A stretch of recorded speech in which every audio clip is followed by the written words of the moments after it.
Bapak Ibu yang saya kasih dalam Tuhan, yang ketiga, mari kita lihat. Allah membatasi dirinya di bawah hukum Taurat. Kenapa Yesus harus mati di kayu salib? Kenapa Yesus bisa mati di kayu salib? Karena dia membatasi dirinya dan tunduk pada hukum Taurat.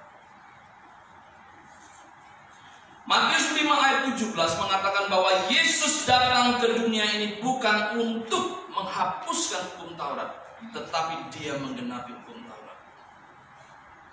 Hukum Taurat Musa menetapkan tentang aturan penebusan dosa. Di dalam Imamat pasal 4 ayat 1 sampai 35, di situ dijelaskan bagaimana aturan dalam penebusan dosa. Kalau ada seorang imam yang diurapi berbuat dosa tanpa sengaja, maka peraturan ketetapannya itu apa? Itu yang harus dilakukan. Dia harus mengorbankan lembu. Bagaimana dengan pemuka? Kalau dia melakukan kesalahan, bagaimana penebusan salahnya ada diatur. Rakyat jelata diatur di situ, Bapak Ibu yang saya kasih dalam Tuhan. Nah, Bapak Ibu yang saya kasih dalam Tuhan, Yesus menggenapi hukum Taurat itu sebagai korban yang tidak bercacat bercela, satu kali untuk selama-lamanya. Tidak ada bandingannya korban Yesus. Tidak ada tandingannya korban Yesus. Kalau karena satu orang dunia ini tercemar oleh dosa, demikian juga ketika penebusan karya salib Tuhan terjadi, dia menyucikan setiap kita. Amin, Bapak Ibu sekalian Tuhan.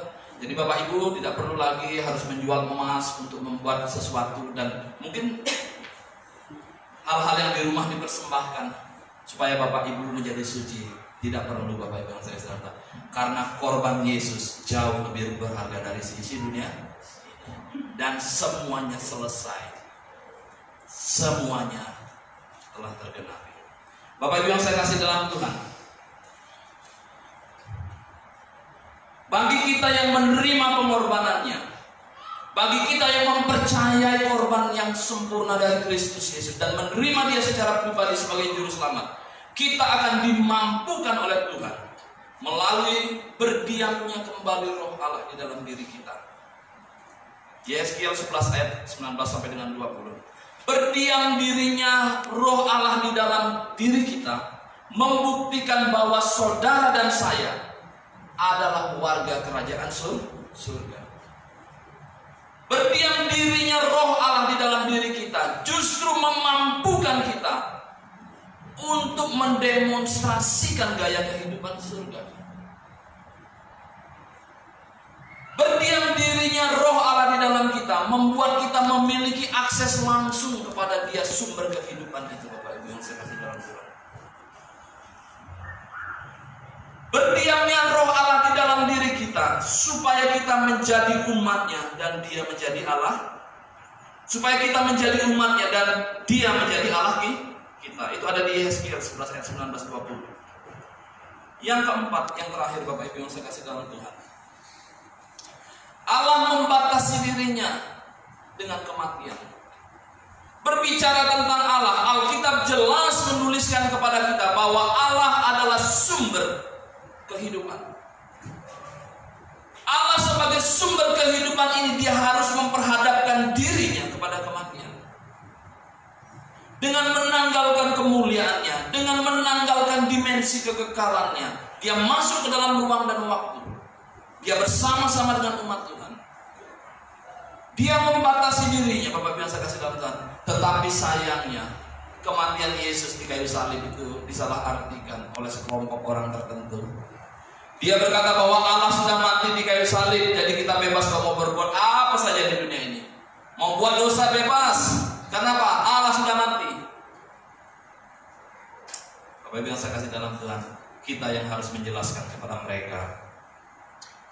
Bapak Ibu yang saya kasih dalam Tuhan, kenapa Allah harus menghadapkan dirinya kepada kematian? Karena Dia adalah Allah yang setia. Dia setia kepada firman-Nya, Bapak Ibu yang saya kasih dalam Tuhan. Artinya, ketika Allah berfirman, Beda dengan manusia. Nah, nanti kalau Bapak punya uang, handphonenya kita ganti ya. Setelah punya uang, Bapak bilang saya kasih dalam Tuhan. Enggak kunjung-kunjung diganti. Karena kesetiaan manusia itu sangat dipengaruhi oleh waktu dan kondisi serta emosi itu. Tapi Allah kita adalah Allah yang kekal. Dia tidak akan terganggu oleh situasi dan kondisi kita. Dia akan menegakkan keadilannya karena kasih-Nya. Karena Dia adalah Allah yang adil, Dia adalah Allah yang setia. Sekali Dia berfirman, Dia tidak akan mengingkarinya. Firman-Nya itu pasti akan digenapi. Bapak Ibu yang saya kasih dalam Tuhan, ketika Allah berfirman di Kejadian 2 ayat 17 berkata bahwa pada hari engkau memakan buah yang jahat, pengetahuan tentang yang jahat dan yang baik ini, maka pastilah engkau mati. Alkitab itu berkata pada hari engkau memakannya. Dengan kata lain, pada hari engkau melanggar perintahku, engkau pasti mati. Dengan kata lain dia berkata pada hari engkau berbuat dosa, pastilah engkau mati. Alkitab jelas menjelaskan kepada kita bahwa upah dosa ialah maut. Tidak ada alasan penebusan dosa harus ada kematian. Karena Allah berfirman dan karena Dia setia kepada firman-Nya, maka Dia menundukkan dirinya di bawah firman-Nya dan Dia akan melakukan firman-Nya itu. Lalu kenapa Allah yang mati, Bapak Ibu yang saya kasih dalam Tuhan? Dosa, kematian yang diakibatkan oleh dosa tidak mungkin ditebus oleh sesuatu yang cemar. Amin. Kematian akibat dosa tidak mungkin dibayar oleh sesuatu yang najis.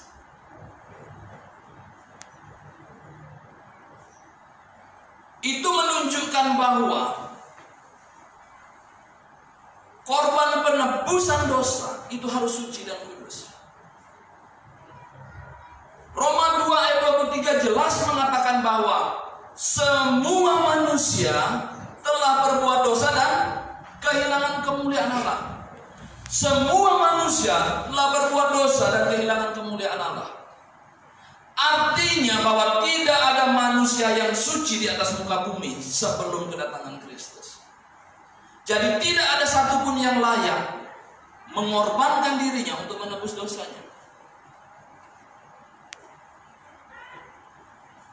Nilai manusia itu melebihi dari burung pipit. Matius pasal 10 ayat 31. Nilai manusia itu melebihi dari domba. Matius 12 ayat 12. Jadi jangan berpikir ketika Bapak Ibu berbuat dosa lalu nyembelih kambing domba, dosa akan terhapus. Bapak Ibu sembelih sapi, korban akan terhapus. Loh, itu kan ada di perjanjian lama. Oh iya Bapak Ibu yang saya kasih dalam Tuhan. Tetapi apa yang tertulis di perjanjian lama itu adalah sebuah gambaran bahwa nanti akan datang korban yang suci, yang kudus dan yang sempurna yang akan digenapi. Itu sebabnya ketika Yesus bangkit, itu sebabnya ketika goa batu itu tergoncang, mayat-mayat orang kudus yang ada di kuburan yang setelah sekian lama terkubur itu bangkit dan jalan-jalan di Yerusalem. Karena apa? Mereka-mereka yang kudus sedang menantikan korban yang sesungguhnya, korban yang suci, yang sempurna itu. Bapak Ibu yang saya kasih dalam Tuhan, karya penebusan Yesus itu sempurna bagi kita. Dia melakukan itu karena Dia mengagungkan firman-Nya. Mazmur pasal 138 ayat 2. For you magnify your words above all your name. Karena engkau mengagungkan firman-Mu di atas nama-namamu, maka ketika Dia berfirman, Dia akan menundukkan dirinya di bawah firman. Dan Dia akan melakukannya untuk kita semua. Bapak Ibu yang saya kasih dalam Tuhan. Jadi kenapa Allah bisa mati sampai hari ini? Kenapa Yesus harus mati di kayu salib? Kenapa Dia bisa mati? Orang-orang Kristen harus bisa menjelaskan. Supaya apa? Supaya mereka yang di luar sana, yang ingin mempelajari Alkitab dengan logika, mereka bisa dijelaskan dengan logika Alkitab, dengan fakta-fakta Alkitab. Tidak semua orang bisa menerima Yesus seperti kita pada tataran iman. Tetapi orang-orang tertentu di luar sana, dia ingin mendapatkan penjelasan logis tentang bagaimana keilahian Tuhan dan bagaimana Allah bisa mati di kayu salib.